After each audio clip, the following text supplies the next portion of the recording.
नमस्कार दोस्तों. So our today's topic is osmotic pressure. So osmotic pressure is related to osmosis.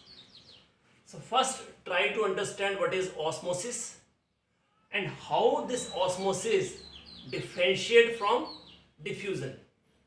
Diffusion और osmosis जो है उसमें डिफरेंस क्या है, क्योंकि ये कंफ्यूजन रहता है बच्चों को कि ऑस्मोसिस और डिफ्यूजन में डिफरेंस क्या है. सो हम इसको डिटेल में स्टडी करेंगे डायग्रामेटिकली. सो फर्स्ट ये एक बीकर है जिसमें मैंने ले लिया concentrated copper sulphate. Concentrated copper sulphate में बिल्कुल धीरे से without disturbing this solution slowly along the sides जो है ऑफ द बीकर मैंने सॉल्वेंट डालना शुरू किया. So there is a visible boundary between the concentrated copper sulphate solution and the solvent. ये जो होगा it is of deep blue colour, और अगर मैंने सॉल्वेंट लिया है जैसे वाटर तो वो कलरलेस होगा, या फिर डाइल्यूट कॉपर सल्फेट डाल दो तो वो लाइट ब्लू होगा. तो दोनों में फिर भी डिफ्रेंशिएट हो सकेगा. But after few days what happened कि सारा सोल्यूशन जो है एक जैसे कलर का हो जाएगा. अब यहां पे क्या हुआ, दिस इज कॉल्ड डिफ्यूजन. क्योंकि यहां क्या हुआ कि यहां से सल्यूट मॉलिक्यूल्स गए सॉल्वेंट साइड, और सॉल्वेंट मॉलिक्यूल कहां आए, सल्यूट साइड.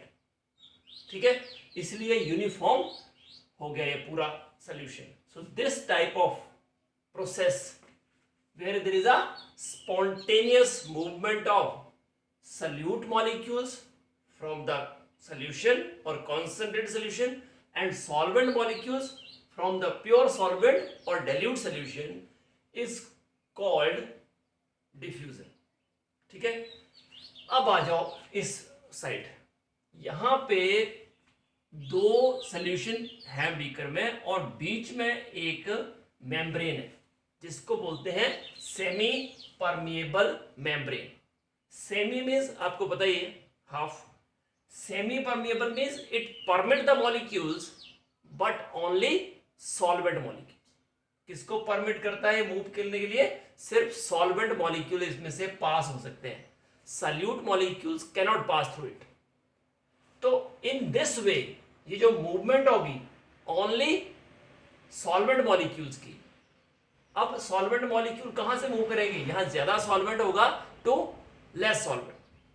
अब देखो यहां पे क्या हुआ, सॉल्यूशन जो सल्यूट पार्टिकल्स है, जो पार्टिकल की मूवमेंट है मेन, वो कहां से हुई, concentrated solution to pure solvent और डाइल्यूट सॉल्यूशन. बट यहां क्या होगा, सॉल्वेंट मॉलिक्यूल जो हैं they move from pure solvent to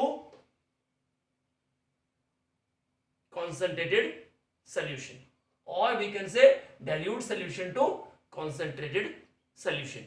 So ये जो, अब इसका मतलब पहले हम बात करते हैं डिफ्यूजन की. Diffusion is spontaneous mixing of solute particles from concentrated solution and solvent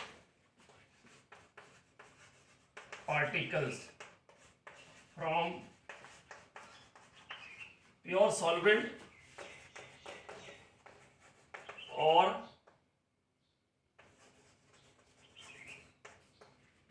dilute solution is known as diffusion.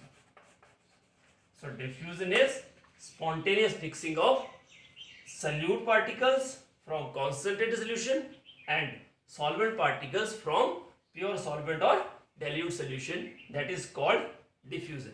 But osmosis means it is again spontaneous mixing of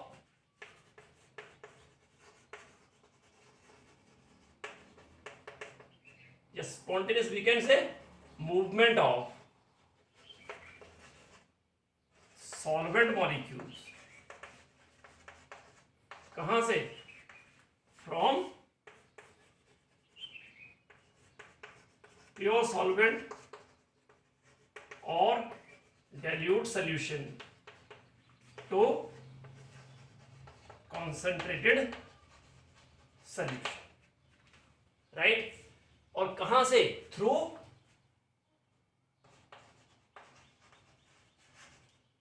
SPM।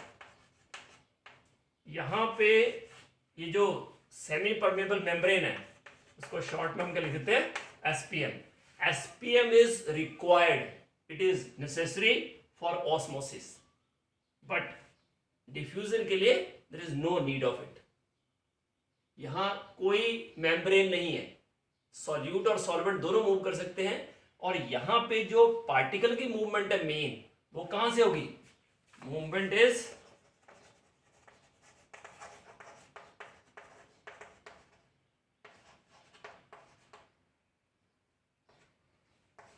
From higher concentration to lower concentration. But यहां पे क्या है, lower concentration to higher concentration, dilute to concentrated, यहां concentrated to dilute और concentrated to pure solvent. इस process को कभी भी हम रिवर्स नहीं कर सकते, ठीक है। बट इस प्रोसेस को अगर मैं सॉल्यूशन साइड प्रेशर लगा दूं, क्योंकि यहां देखो मूवमेंट हुई ना, इस वजह से क्या हुआ, दोनों का जो लेवल है अलग अलग है, सॉल्वेंट इधर मूव कर गया है सॉल्यूशन साइड, इसलिए ये जो बीकर है पहले ये बराबर होगा, बाद में क्या होगा, इस साइड ज्यादा सॉल्वेंट आ जाएगा। अब अगर मैं इधर प्रेशर लगा दूं तो क्या होगा, मूवमेंट जो है वापस हो जाएगी। हम इसको स्टॉप भी कर सकते हैं, अगर हम उतना ही प्रेशर लगा दें इस साइड, स्टॉप हो जाएगा, सॉल्वेंट मूव नहीं कर पाएगा इस साइड, ठीक है। तो सॉल्यूशन साइड प्रेशर लगाने से हम उसको स्टॉप भी कर सकते हैं, रिवर्स भी कर सकते हैं, बट डिफ्यूजन को हम स्टॉप नहीं कर सकते, ठीक है। तो डिफरेंस क्या है डिफ्यूजन और ऑस्मोसिस में, क्लियर हो आपको। डिफ्यूजन में सॉल्यूट और सॉल्वेंट दोनों मूव करते हैं, इसमें सिर्फ सॉल्वेंट मूव करता है, वो भी through SPM, semi permeable membrane. तो इन दोनों में क्या डिफरेंस है वो मैं दोनों लिख देता हूं आपको, ठीक है। रेडी में नोट्स हो जाएंगे आपके लिए कि अगर क्वेश्चन आए what is the difference between diffusion and osmosis, तो आप लिख पाओ, ठीक है। तो पहले ये नोट कर लो, ठीक है, then I will write, okay.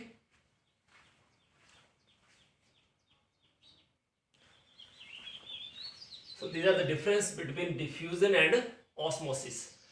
For diffusion, as we say, there is no need of SPM, but in osmosis we need SPM. What is SPM? Semi-permeable membrane which allows only solvent molecules to pass through it. Solute molecules cannot pass through it, right? Then diffusion, molecules move from higher concentration to lower concentration, but that is the generally case. But osmosis में molecules of solvent moves from lower concentration to higher concentration, or from pure solvent to concentrated solution. Then in diffusion, solute as well as solvent both can move freely, but in osmosis only movement of solvent is possible, because movement of solute is restricted because of the use of SPM, जो कि solute को पास नहीं होने देती, right? Then it is common in both gases as well as liquids. देखा है आपने, दो गैसेस मिक्स करो स्पॉन्टेनियसली मिक्स हो जाती हैं, that is what, that is diffusion. वहां पे कोई SPM नहीं होती, बट ऑस्मोसिस में we need SPM and it is restricted to solutions only. It can be diffusion, it cannot be stopped, it is spontaneously mixing of solute as well as solvent molecules. It cannot be stopped or reversed by applying pressure. But osmosis में हमने देखा अगर solution side हम pressure लगा देते हैं तो we can stop it, और उससे भी ज्यादा लगा दें तो वी कैन रिवर्स इट. वो हम डिटेल में करते हैं. इट कैन बी स्टॉप्ड और reversed by applying pressure on solutions of higher concentration. तो ये नोट कर लो ये. Then we will do next part. Okay, चलो.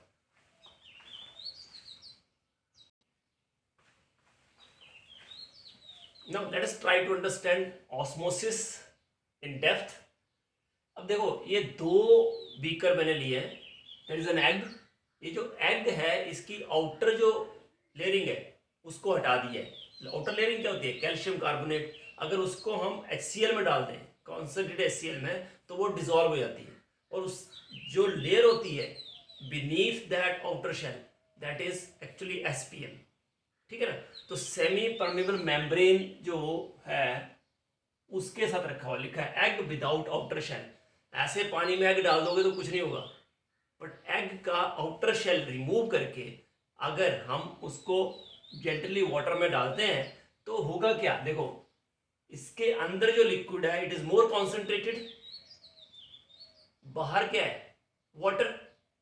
इसका मतलब जो ऑस्मोसिस होगी, क्योंकि SPM है, याद रखना सोल्यूशन अगर ऐसे ही है तो there is only vapour pressure. Solution का क्या होता है? Vapour pressure. बट अगर इस दो सोल्यूशन को कांटेक्ट में लगा दिया या एक सोल्यूशन और सॉल्वेंट को कांटेक्ट में ले लिया in the presence of separated by SPM, semi permeable membrane, then osmosis comes into picture और ऑस्मोटिक प्रेशर आ जाता है. वेपर प्रेशर की जगह ऑस्मोटिक प्रेशर वर्ड यूज करते हैं. अगर दो सोल्यूशन जिनकी कॉन्सेंट्रेशन अलग अलग है उनको हमने SPM से सेपरेट किया हुआ है, या एक सोल्यूशन है और दूसरा सॉल्वेंट है, राइट. अब हमने वाटर में डाल दिया ये. अब SPM क्या करेगा? It allows solvent to enter. ये डॉटेड लाइन बाद वाला पार्ट है और सॉलिड लाइन इनिशियल. तो क्या होगा? अंदर जाएगा पार्टिकल. तो ये membrane when allow SPM when allow solvent to enter into the egg is called endoosmosis. That is यहां पे एंटर हो रहा है तो इट इज एंडोस्मोसिस. और इससे क्या हो जाएगा? वो स्वेल कर जाएगा. जैसे आपने देखा होगा किशमिश को पानी में रखें या ग्रेप्स को पानी में रखें तो क्या होगा? They swell. That is what? That is endosmosis. That is also an osmosis. अब आ जाओ इधर. अब हमने एग को क्या किया है? विदाउट आउटर शेल उसको रखा है NaCl सोल्यूशन में. Then solvent moves out. Outer movement of solvent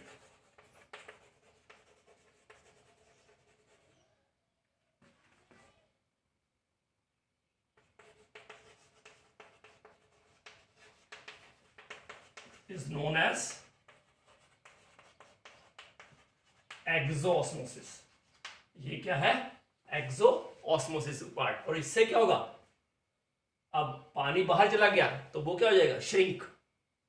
तो श्रिंकिंग जो है दैट इज इन एक्सोऑस्मोसिस और swelling in endosmosis.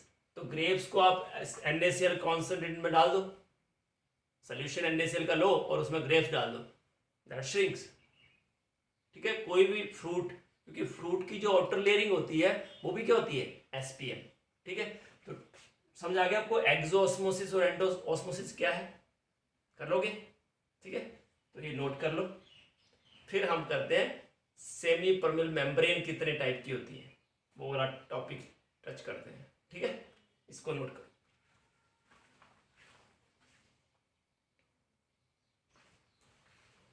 So this is all about semi-permeable membrane. What is semi-permeable membrane? Which allows only solvent molecules to pass through it, but not solute particles. That is called semi-permeable membrane. It is of two types: artificial SPM, artificial semi-permeable membrane, and natural and artificial. Now natural semi-permeable membranes are like animal and plant membranes, ठीक है, और even egg shell, वैसा भी egg का किया था ना example, inner shell, inner जो लेयर होती है एग की, that is also a natural SPM, which are found just under the outer skin of animals and plants, right? But you know natural में तो बहुत कुछ होगा ना, so they are, none of these are perfectly SPM. So best uses of artificial SPM, but उनमें से भी best जो है पिग्स ब्लैडर जो है वो यूज करते हैं, most common, right? But artificial SPM is one of the best that are used. Parchment paper हो गया, सेलोफेन मेम्ब्रेन है, ठीक है, और कुछ freshly prepared precipitated inorganic substances किस फॉर्म में होते हैं? जिलेटिनस प्रेसिपिटेट्स, और जो मेन यूज होता है that is of cupric ferrocyanide, और sometimes silicates of iron, cobalt and nickel are used. और क्या कैसे होता है कि पहले पोरस स्पॉट लेते हैं, उसको एसिड वॉश देते हैं, एल्कली वॉश देते हैं, फिर एक्सेस ऑफ वाटर से वॉश देते हैं ताकि all the impurities are removed, and then we apply the layer of precipitates.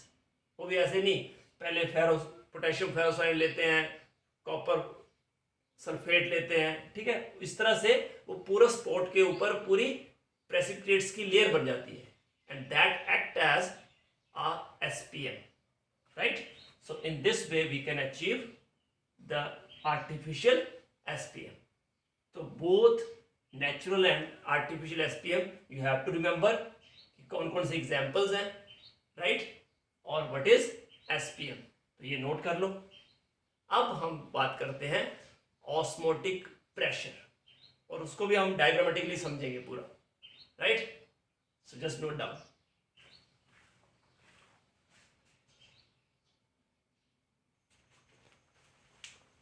तो अभी तक हमने ऑस्मोसिस कर लिया, ऑस्मोसिस और डिफ्यूजन में क्या डिफरेंस है वो कर लिया, एंडो ऑस्मोसिस क्या होती है, एक्सो ऑस्मोसिस क्या होती है, semi permeable membrane, artificial, natural, ये सब टॉपिक हमने कवर कर लिए. अब ऑस्मोटिक प्रेशर एक्चुअल में होता क्या है, let us try to understand. देखो पहले मैंने लिया ये beaker which is filled with distilled water, और थिसल फनल ली, थिसल फनल का देखो ये कॉलम है पूरा, और इसके नीचे के पार्ट पे मैंने लगा दिया जो पोरस स्पॉट की तरह लिया इसको, और इसके नीचे लगा दिया SPM, और फिर इसको एंटर कर दिया डिस्टिल्ड वाटर में. इसके अंदर जो है शुगर सोल्यूशन है, राइट? अब स्टार्टिंग में देखो ये यहीं तक फिल्ड है, बट धीरे धीरे क्या होगा, you know osmosis takes place, क्योंकि डिस्टिल्ड वाटर मतलब सॉल्वेंट और सोल्यूशन जो है they are separated by SPM. तो osmosis takes place, because of that osmosis solvent enter into the solution. तो सॉल्वेंट जब एंटर करना शुरू होगा तो इसका लेवल राइज होता जाएगा, एक स्टेज पे आके वो रुक जाएगा, इतनी हाइट अटेन कर लेगा ये H height from the solution level, so that from the solvent level. ये जो हाइट है इसकी वजह से जो प्रेशर होगा that is called osmotic pressure, क्योंकि अब क्या होगा, जितना सॉल्वेंट अंदर जाएगा उतना ही सॉल्वेंट इससे बाहर आएगा, इक्विलिब्रियम आ जाएगा, and that osmotic pressure is equal to H into D into G, height of the column, density of the solution और gravity, ठीक है, acceleration due to gravity, ठीक है. ये इन तीनों का प्रोडक्ट जो है दैट इज ऑस्मोटिक प्रेशर. अगर उसको डिफाइन करना हो तो it is the equilibrium hydrostatic pressure of the column setup as a result of osmosis. क्योंकि ये जो हाइट अटेन हुई it is because of osmosis. इतना हाइट होने के बाद ये जो प्रेशर है इस पे लगेगा, that stop osmosis, right. That's why it is called equilibrium hydrostatic pressure, क्योंकि इक्विलिब्रियम आ जाएगा ना, solvent enter into the solution is equal to the solvent coming out of the solution. That's why this constancy of the height is actually equilibrium, and that's why it is called equilibrium hydrostatic pressure of the column set up as a result of osmosis. अब इसको अलग तरीके से समझते हैं। हमने beaker लिया जिसको SPM से सेपरेट कर दिया। इस साइड हमारा सॉल्यूशन है, उस साइड सॉल्वेंट है। सॉल्वेंट वाली नैरो ट्यूब है और जो सॉल्वेंट है सॉरी सॉल्यूशन है उसकी वाइडर ट्यूब है और उसके ऊपर पिस्टन लगा दिया हमने, राइट। अब बताओ क्या होगा। ऑब्वियसली ऑस्मोसिस टेक्स प्लेस, क्योंकि सॉल्यूशन और solvent are separated by SPM। मैंने आपको बार बार बोला है कि अगर अकेला सॉल्यूशन होगा तो there is only vapour pressure, but अगर सॉल्यूशन और सॉल्वेंट सेपरेटेड है by SPM semi permeable membrane, then there is a case of osmosis and osmotic pressure. अब क्या होगा, ये सॉल्वेंट इधर मूव करेगा, सॉल्वेंट मूवमेंट की वजह से ये पिस्टन ऊपर जाएगा, पिस्टन मूव्स आउटवर्ड्स। अब पिस्टन ऊपर को मूव करेगा तो उसको स्टॉप करने के लिए इस पिस्टन को कि यहीं रुक जाए, ये जो लेवल है क्योंकि ये लेवल डाउन आएगा, तो इस लेवल को वापस अटेन करने के लिए how much pressure we have to apply on the solution side to stop osmosis is called osmotic pressure. देखो, the minimum excess pressure that has to be applied on the solution to prevent the entry of the solvent into the solution through SPM is called osmotic pressure. अब next question आता है कि stop करने के लिए okay है, but अगर हम उससे भी ज्यादा प्रेशर लगा दें, मोर than osmotic pressure, then what would happen? Then what will happen? Obviously अगर हमने प्रेशर और ज्यादा लगा दिया तो सॉल्वेंट उल्टी साइड मूव करना शुरू कर देगा, that is called reverse osmosis. Means pressure applied on the solution side more than osmotic pressure leads to reverse osmosis. RO plant लगाते हैं ना, तो वही main application of reverse osmosis is desalination of sea water, और ये desalination plant है। तो desalination plant में क्या करते हैं, एक साइड पहले तो ये बीकर है जिसको हमने दो पार्ट्स में डिवाइड कर दिया, उसके बीच में लगा दिया SPM। इस साइड हमने ले लिया सी वाटर, दूसरी साइड फ्रेश वाटर। अब desalination means removal of saline, removal of salt. तो SPM का काम क्या है, ये सिर्फ सॉल्वेंट को पास होने देता है, इम्प्योरिटीज आयंस कोई भी सॉल्ट इसमें से मूव नहीं हो सकता, पार नहीं हो सकता, परमिट नहीं करता ये, that's why it is called semi permeable. ठीक है, अब हमने क्या किया, इस साइड जो है प्रेशर जो है अप्लाई किया greater than osmotic pressure. Osmotic pressure को हम पाई से डिनोट करते हैं। तो प्रेशर अप्लाई किया piston side more than osmotic pressure. जैसे ये अप्लाई करेंगे, पहले तो क्या होगा, अगर अप्लाई नहीं करते हैं तो सॉल्वेंट इधर मूव कर रहा होगा सॉल्यूशन साइड, पिस्टन ऊपर जा रहा होगा जैसे हमने यहां पढ़ा। बट अब हमने पिस्टन पे प्रेशर लगाया मोर देन ऑस्मोटिक प्रेशर। अगर इक्वल टू ऑस्मोटिक प्रेशर लगाते हैं तो ऑस्मोसिस स्टॉप हो जाएगी। ठीक है, and that is called osmotic pressure. अब हमने ऑस्मोटिक प्रेशर से भी ज्यादा प्रेशर लगा दिया है तो उल्टी गंगा बहेगी। अब मींस यहां से जो सॉल्वेंट होगा सी वाटर से वो फ्रेश वाटर साइड जाएगा and we collect fresh water. In this way we can separate, but pressure बहुत ज्यादा लगाना पड़ेगा, तो एसपीएम क्या होना चाहिए, मजबूत। तो generally we use cellulose acetate membrane supported on a porous pot, ठीक है, और उसको लगा के we can use this desalination plant to remove salt from the water and to make it fit for drinking purpose, right? So ये हो गया अपना ऑस्मोटिक प्रेशर। अब हम करेंगे डेरिवेशन ऑस्मोटिक प्रेशर की van Hoff equation, right? So just note down, then we will do that part, okay? थोड़ा लंबा है lecture, but then we will cover whole sum of osmosis and osmotic pressure, exact idea आएगा हमें, ठीक है? तो be with us, इसको note कर लो, उसको फिर हम स्टार्ट करते हैं, ठीक है?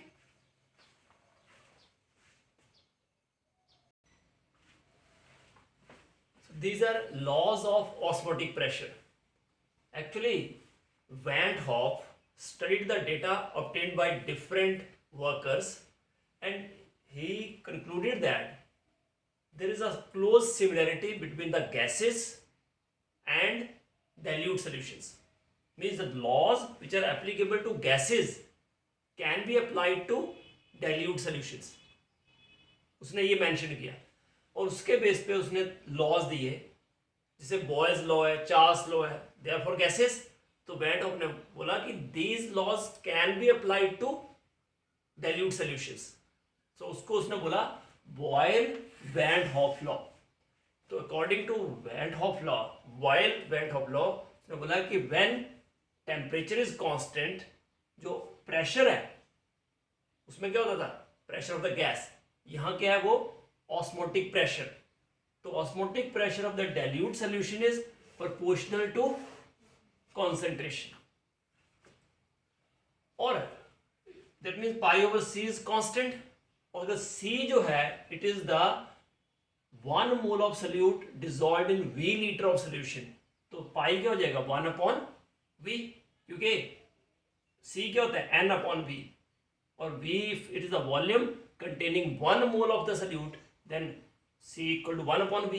So pi is inversely proportional to volume. इसका मतलब रिलेशन क्या हो गया, keeping the temperature constant, osmotic pressure is inversely proportional to volume of the dilute solution. In this way हमने डिफाइन किया Boyle's van 't Hoff law. फिर उसने Charles law भी दिया, Charles van 't Hoff law for dilute solutions, कि keeping the concentration constant, osmotic pressure is proportional to temperature, और pi over T is constant at constant concentration।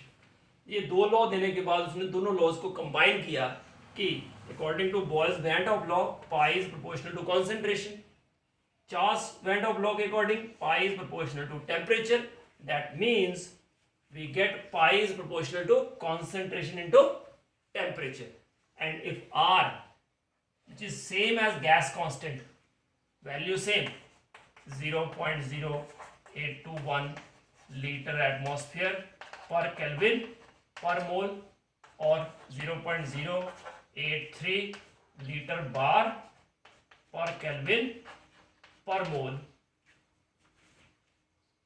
तो pi equal to CRT। तो this is Van 't Hoff equation for dilute solutions, or as you know concentration is number of moles over volume of the solution, so pi is equal to n upon v RT, or pi v equal to nRT, just like PV equal to nRT। उसने बोला कि osmotic pressure of a dilute solution is same as that of pressure of the gas, as it were a gas, if it occupy the same volume as that of the gas at the same temperature। समझिए बात को, P की जगह पाई कर दी है बस, PV equal to nRT की जगह पाई V इक्वल टू nRT। वो आइडियल गैस थी, ये आइडियल सोल्यूशन है। तो वैन हॉफ ने बोला कि there is a close similarity between the gas and the dilute solutions, और उसके बेस पे उसने ये इक्वेशन डिराइव की जिसको बोलते हैं van Hoff equation for dilute solutions. और इस इक्वेशन के बेस पे we can calculate its molar mass, जो भी अपने पास सब्सटेंस हो नॉन वोलेटाइल सॉल्यूट, उसका मोलर मास फाइंड आउट कर सकते हैं। और it proves that osmotic pressure is proportional to number of moles, number of particles. That proves it is a colligative property. तो next is derivation for molecular mass. ठीक है, ये note कर लो।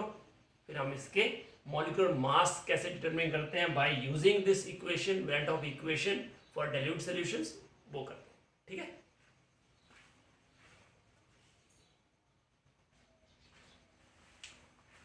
so this method can be used to determine molecular mass. So you know, according to Van't Hoff equation, pi equal to CRT means pi V equal to nRT, because C is n upon V, that we have already derived.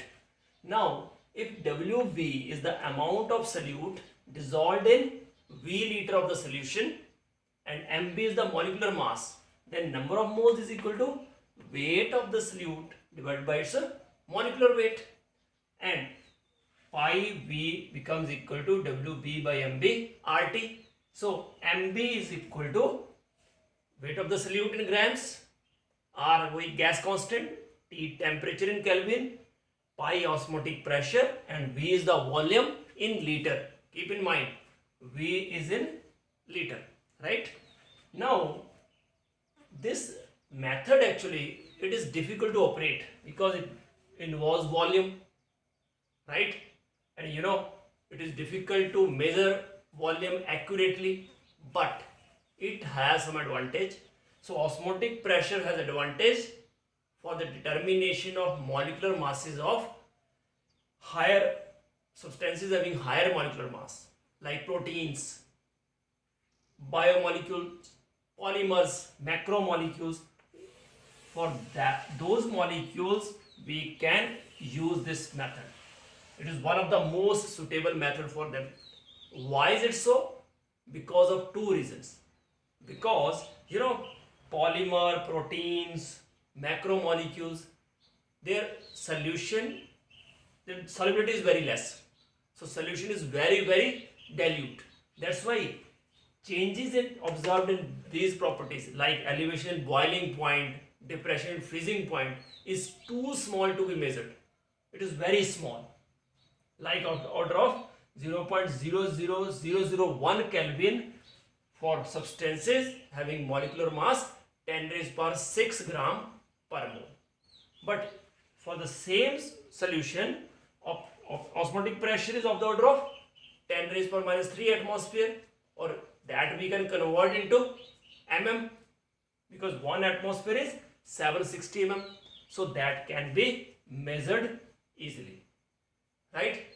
Second thing, elevation in boiling point, depression in freezing point, they involve change in temperature, and you know, in elevation we increase the temperature, so at a higher temperature biomolecules are unstable, they are unstable at a higher temperature, and that's why this method cannot be used for the biomolecules. But you know, osmotic pressure has an advantage that can be measured at a room temperature. So this is the advantage over the other methods. Osmotic pressure has this advantage over the other methods. It can be used, or it is a suitable method to determine the molecular mass of proteins, biomolecules, polymers and macromolecules because of these reasons, right? So just note down, then we will say what is isotonic, hypotonic, hypertonic solutions and their biological importance. Okay, just note down.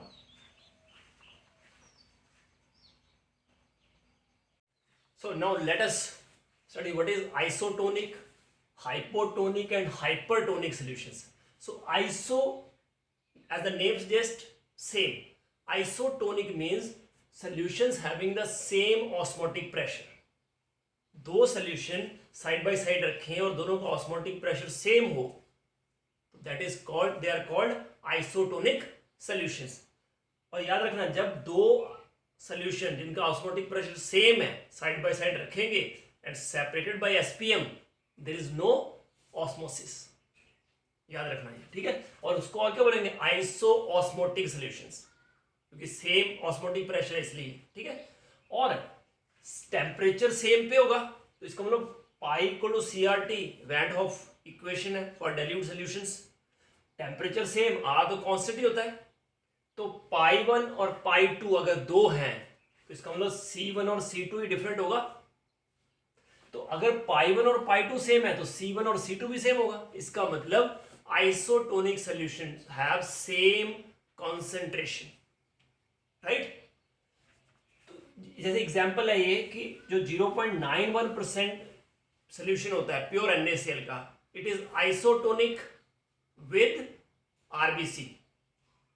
Human being के जो red blood cells होते हैं उनका osmotic pressure और 0.91% NaCl का osmotic pressure क्या होता है, सेम. तो इसका मतलब ये हुआ कि अगर RBC को हम 0.91% NaCl सोल्यूशन में रखें तो is there osmosis? No, because both have same concentration. उसमें डिफरेंस क्या होना चाहिए कॉन्सेंट्रेशन में, डाइल्यूट और कॉन्सेंट्रेटेड सोल्यूशन होना चाहिए, या फिर एक कॉन्सेंट्रेटेड सोल्यूशन है दूसरा सॉल्वेंट होना चाहिए. बट यहां दोनों की जो ऑस्मोटिक प्रेशर है सेम है, तो ऐसे में ऑस्मोसिस नहीं होगी. इसीलिए जब इंजेक्शन देते हैं तो जो ब्लड स्ट्रीम का ऑस्मोटिक प्रेशर है और जो इंजेक्शन लगाएंगे उसमें जो लिक्विड होगा उसका ऑस्मोटिक प्रेशर दोनों का सेम होता है, याद रखना, ठीक है. तो neither swell nor shrink if both solutions are place side by side, क्योंकि RBC का जो सेल वॉल होती है दैट इज SPM. बट अगर कॉन्सेंट्रेशन सोल्यूशन की मोर देन 0.91% हो तो इसका मतलब ये वाला सोल्यूशन का ऑस्मोटिक प्रेशर क्या हो गया, हायर उससे. तो जिसका ऑस्मोटिक प्रेशर हायर होता है उसको बोलते हैं हाइपरटोनिक. नाम से क्लियर है, हाइपर और हाइपो. हाइपो मीन्स कम, हाइपर मीन्स ज्यादा. तो ये हो गया हाइपरटोनिक और अंदर वाला hypotonic. Hypotonic is less concentrated, इसका मतलब उसमें सॉल्वेंट ज्यादा होगा. तो ऐसे केस में अगर सोल्यूशन की कॉन्सेंट्रेशन 0.91% से ज्यादा है और RBC उसके अंदर रख दिया तो वो श्रिंक कर जाएगा और फिर कोलैप्स भी कर सकता है अगर बहुत ही ज्यादा कॉन्सेंट्रेशन हो, because water comes out, so that's why it shrink and that is called plasmolysis और क्रिनेशन. Keep in mind. और ये क्या पार्ट हुआ, exosmosis, because it goes out. Same case जब हम पिकल्स बनाते हैं, ठीक है, या कोई भी हम फ्रूट को कॉन्सेंट्रेटेड सोल्यूशन में रख दें, ठीक है, इसलिए हम डालते ना उसमें NaCl या मुरब्बा बनाते हैं तो शुगर, क्योंकि उनकी कॉन्सेंट्रेशन हाई होती है तो वाटर कम्स आउट, तो जो बैक्टीरिया होता है अंदर, इसलिए मीट को प्रिजर्व करना हो तब भी ऐसा करते हैं, समझे. या आपने आम का अचार बनाना है, ठीक है, किसी भी चीज को ऐसा बनाना है तो हम NaCl प्रिजर्वेटिव यूज करते हैं. Same case, it is the case of osmosis. यहां कौन सी होती है, एक्सोऑस्मोसिस. और अंदर वाला सोल्यूशन हाइपो होगा, बाहर वाला हाइपर. ये कंपेरेटिव है, याद रखना. इस केस में बताओ, कॉन्सेंट्रेशन 0.91% से कम है सोल्यूशन की, तो RBC के अंदर जो सेल सैप है उसकी कॉन्सेंट्रेशन क्या होगी, ज्यादा. तो अंदर वाला क्या हो गया, हाइपरटोनिक, बाहर वाला hypotonic. Again osmosis takes place, but this side other way around, inside जाएगा सॉल्वेंट, तो दैट इज कॉल्ड एंडोऑस्मोसिस. इससे क्या होता है, वो स्वेल कर जाता है और even it can rupture. rupturing of cell can take place, ठीक है, और that process is called hemolysis. So keep in mind these three: isotonic, hypertonic, hypotonic. नाम से कह रहा है, iso mean same osmotic pressure दोनों का, हाइपर मीन जिसका ज्यादा ऑस्मोटिक प्रेशर, ऑस्मोटिक प्रेशर ज्यादा मीन उसकी कॉन्सेंट्रेशन हाई होगी, हाइपोटोनिक मीन जिसका लो ऑस्मोटिक प्रेशर, इसका मतलब उसकी कॉन्सेंट्रेशन क्या होगी, लो.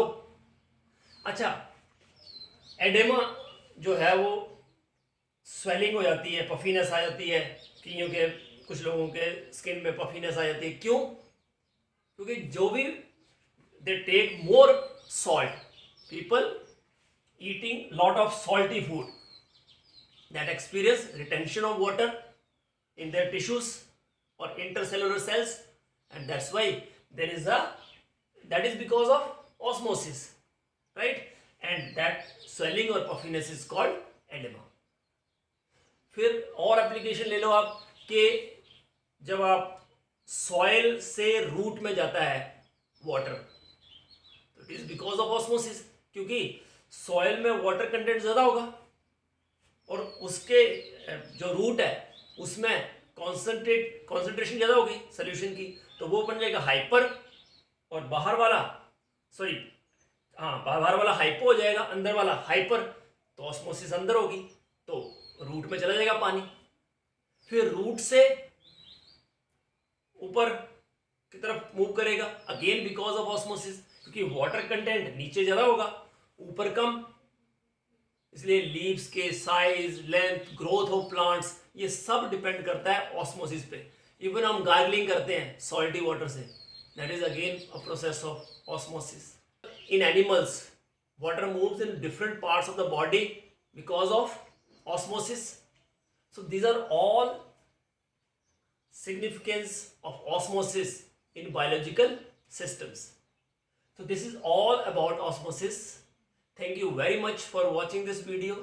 Do like, subscribe and share my channel. God bless you all. Happy learning.